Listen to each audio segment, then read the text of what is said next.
So I hope you watched our previous video in terms of antenatal care. So once you have had the dating scan done and you're coming back to visit your healthcare professional, what happens in that consultation? So I'm here to explain that today. Hi, I'm Dr. Kavipriya Soma, a GP with special interest in women's health. We'll be discussing this along with Beau, our midwife, here as well.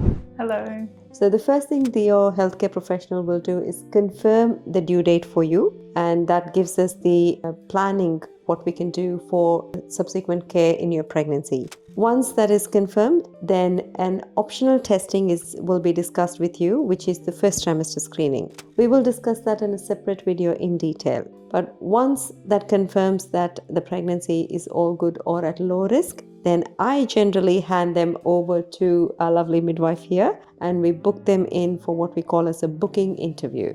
So I leave it with you, Beau, to take over the booking interview questions. Yeah, so the booking interview is actually quite an extensive interview where we spend at least 1 hour with the woman, and we like to go through her whole medical history, her obstetric or pregnancy history. This is where she will receive a handheld record, and we complete that to explain all of her history and things where she can take that with her to her GP, midwifery appointments or the hospital. And this is really like a collaborative care document where we communicate amongst health professionals and the woman with what's going on with her pregnancy. And this is also an important time where we talk, a bit about the education that we talked about in our previous video on nutrition, exercise and things like that if we haven't had the opportunity to have done earlier.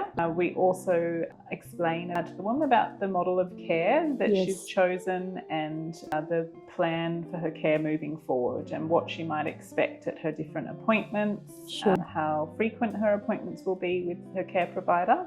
And we also do a clinical assessment of her pregnancy and her well-being at the time, and listening into baby as well. Yes. Yeah. And I think the important thing which we always get questioned is, am I supposed to bring the book all the time? And I think it's that is important for both of us to emphasize that they need to take it for all their pregnancy appointments, not otherwise. So like you say, it's an important piece of easy communication with different healthcare providers involved in the care of the woman. So subsequent to that, I think they see you more regularly than me as a GP if they're all low risk, if they're deemed low risk, isn't it? So they probably see you once they've seen you for the booking interview. Do they see you in 4 weeks' time then? Correct, yeah. So we see the woman monthly, and then as the pregnancy progresses, I like to see my clients every fortnight, just for a little bit more close care. Yeah. And often women will have lots of questions to ask as the pregnancy progresses about planning for birth and when they meet their baby. So yes, we like to meet fortnightly, and then through the last sort of a month of pregnancy, we generally meet weekly for our pregnancy visits. Yes. Sure. So I think in that context, as a GP, I would look at their first trimester screening, make sure that that's all good. If there are any risk factors for preeclampsia, initiate the appropriate management. And I think you and I still do the early diabetes screening if needed, depending on their previous pregnancy outcomes or family history. Then of course, if she's diabetic, then the course of pregnancy care changes. Of course, if she's not, or if she's on that cusp, then what do we do to intervene? We go on with that, and subsequent to that, they go on to have their major scan done at 20 weeks to analyze the structural aspects of baby's growth and development. And if that's all good, then I think you initiate the care for hospital referral? Yeah, so generally for most women around 26 to 28 weeks, I will organise a referral to the woman's catchment hospital. Yes. So that's a communication to the hospital about the woman's health history, and to let them know that we were providing shared care with them, and the hospital will contact the woman and let them know when their first appointment will be. And then we generally have shared care, so the woman will see us at certain visits and then visit the hospital. For some women, if their pregnancy is fairly low risk, they might only see the hospital around 28, 36 and 40 weeks. And some women will need more frequent appointments with the hospital as well, but they'll be able to see me in between, so for all the education and checkups as well. So when the woman visits you for her regular care, what do you actually do in terms of the visit itself? Yeah, so we're talking about how she's feeling, psychosocial well-being. There's obviously lots of ups and downs in pregnancy that women experience, and hormonal changes. Yes. We talk a little bit about baby's fetal development in utero. I will offer to check her blood pressure. It's an important measure just to check that the pregnancy is progressing smoothly. Yep.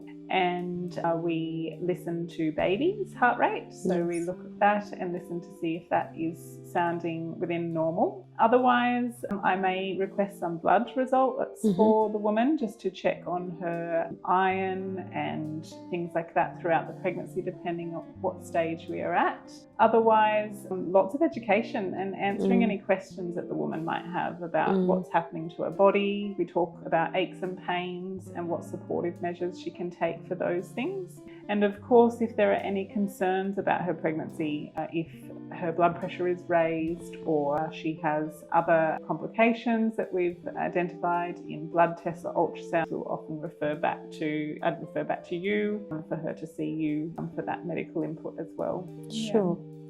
I think in our clinic, as a part of routine care, we always do the woman's blood pressure, weight, and a urine analysis dipsticks, just to exclude precisely what you have just mentioned, diabetes or preeclampsia or gestational hypertension. I think those are the three major risk factors that we look out for. But also, depending on her early pregnancy status, does she need ongoing monitoring with growth scans is probably what's more determined by me, because you have some Medicare restrictions on ordering them, isn't it? Yes.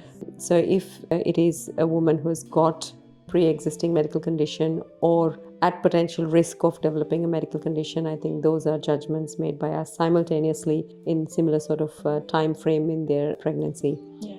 Do you also discuss a little bit about vaccinations at all? Yeah, so we talk about what the recommended vaccinations in pregnancy are so the woman can do some research and make the right decision for her. What else? Anything else you can think of? Again, birthing choices as to also preparing them for birth, as like you have mentioned before, what we'd always prepare them for is keep the outlook positive, but also be aware of what may go wrong. So the gap between the expectation and outcomes, the disappointment is reduced, which would then impact your postnatal quality of life and bonding with the baby, isn't it? And traumas are inevitable. It does happen. We're not saying one is right over the other. You and I have both got intrapartum experience, and we know, what can happen in an acute situation. But if you are going, or if you have somebody experience the trauma, how do we shift the focus from trauma to healing so you can go ahead and live a life rather than just make the trauma as a huge problem right in front of you, isn't it? And I think that's important for us to emphasize repeatedly as well. Otherwise, the trauma can consume the woman and the family, the relationships, the relationship with baby, all those things. And I guess when they see you every couple of weeks, they form that relationships with you. So they're more confident to talk about almost anything personally even, isn't it? So, and I'm sure you would have had stories of relationship issues that arises during pregnancy or during the postnatal period. But I'm sure you're well placed to identify women who can be at risk of having those potential complications. Then do you offer a little bit of counseling, psychotherapy? Yeah, I think it's about having that close relationship and partnership, and also offering the woman the opportunity to talk about what's on her mind. And as you were saying about birth trauma, it's really important, I believe, as a midwife, for women to really equip themselves with the knowledge of labour and birth, the physiological process, and even some of those medical interventions that they may experience in labour and birth, because I do believe the more you know, the more confidence you will have in your body's ability to birth. Yes. But also, if things do go a little off track to what you're planning, that those things are not completely foreign and Yes. quite a shock to the system, I guess. So Yeah. really, there's lots of birth education programs out there, Yes. and I talk to women about what's available from their hospital in terms of birth education, but there's also obviously lots of private classes and things available to them. And so that's a really important thing that women can do as early as possible to prepare and to feel more confident in their innate ability to birth their baby. Yeah. It's also important that our viewers tell us if this is something that you want the Women's Clinic to provide in future course.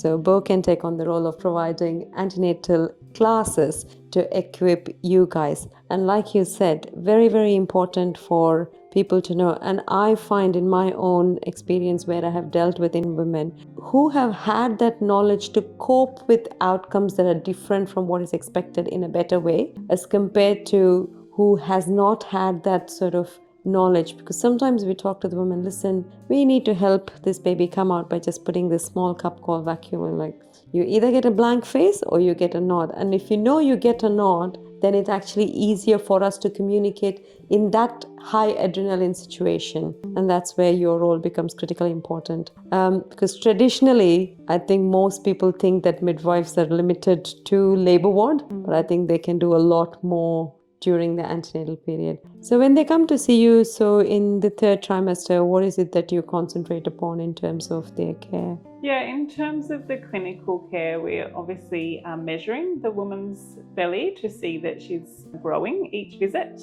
It's not a measurement of baby size, it just gives us an indication that there is growth happening at each visit. And if we detect, that maybe there hasn't been growth, or maybe the size is bigger than we would expect for that many weeks gestation, then we can refer on for further investigation. We want to talk about normal fetal movements is a really good indication for the woman and reassurance that her baby is well. And definitely women are encouraged to contact their care provider if they've noticed a reduction in movements or a difference to what they would normally be expecting. And again, preparing for birth, answering questions, talking about their fears maybe if they have any, and trying to alleviate those fears or give them supports to be able to do that themselves. And just being a supportive presence and an ear to listen to whatever's coming up for them as well. You mentioned about talking about fetal movements. I'm sure you've been asked, and I've been asked as well, even though it may be a second or third pregnancy for the women, sometimes they ask, when should they start feeling the movement? And second question would be, how many baby movements should I feel every day? What would you generally tell Beau? Because I sometimes feel at loss, even though I reassure. So I'm here to listen to your expert advice. Yeah, it can be a difficult one to explain. And I think back in the day, we used to look at counting each movement over a certain period of time, but we've found that it's not the most effective way of basically being aware of baby's well-being. So what we talk about is, most women will feel some movements by about 18 to 22 weeks. It really does vary from woman to woman and even pregnancy to pregnancy, so that's reassuring for women. But what I talk about in terms of what's normal for fetal movements is by about 26 to 28 weeks, I say to women that they will find that their baby is active at certain periods of the day, and that often will continue as a regular pattern throughout pregnancy until birth. And so it's not about, how many movements you might feel at any one time, but when is your baby active in that 24-hour period generally. And almost always women will say, oh, my baby's active at nighttime when I'm going to sleep or just after I eat breakfast. And I will tell women that's encouraging and that's what you should expect your baby to continue to do until birth. And there's also a bit of a misconception that babies' movements slow down at the end of pregnancy.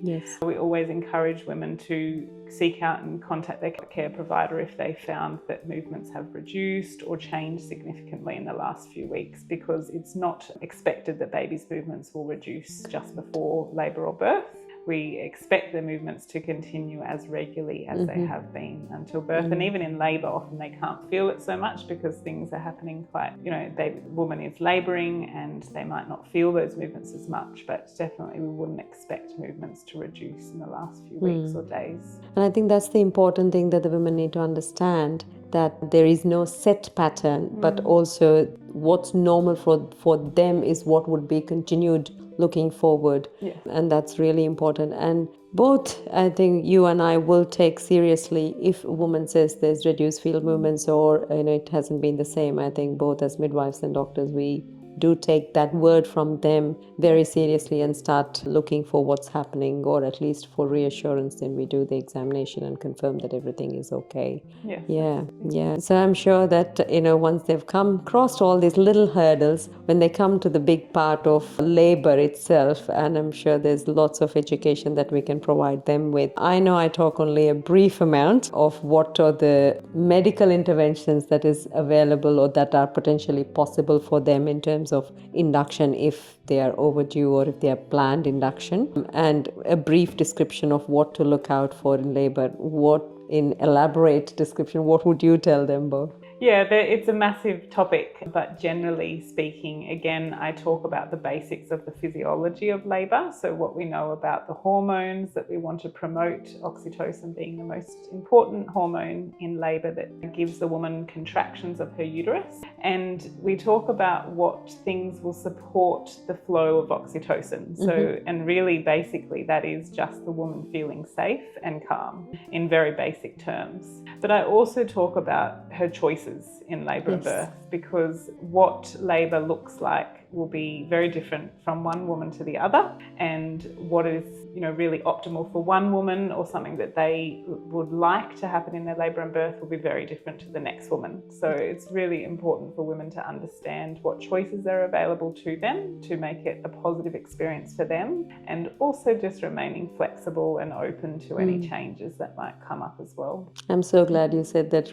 being flexible, because we've had experiences where women come with laminated, printed birth plans. Look, I do appreciate that, but being open to the fact is labor can go anyway, and at the end of the day it's determined by what we call the passenger or the baby. Until they come out, there is no guarantee that everything will go smoothly, isn't it? At any point, labor can either be stalled or go pear-shaped and end up in any sort of complications. So I think I do mention a little bit about some occurrences of code blue. We say to them, okay, this could be a possibility. You'll have like 10-20 people walk in. Don't panic, it's for your benefit. Because if you don't say it to them, it makes it harder for them, or they have this shock when they see 20 people in the room. They don't understand what's happening, and I think that's minimizing the trauma from our side of how we can prepare the women for birth. Yeah. So we hope that you have a great birth experience, but also be prepared for if it doesn't. Please talk to your own healthcare professional or a midwife, or you can come and seek help from us. In the meantime, if you'd like to continue to watch, please log into our website www.athenawomensclinic.com.au. Thank you for watching. Thank you so much for listening.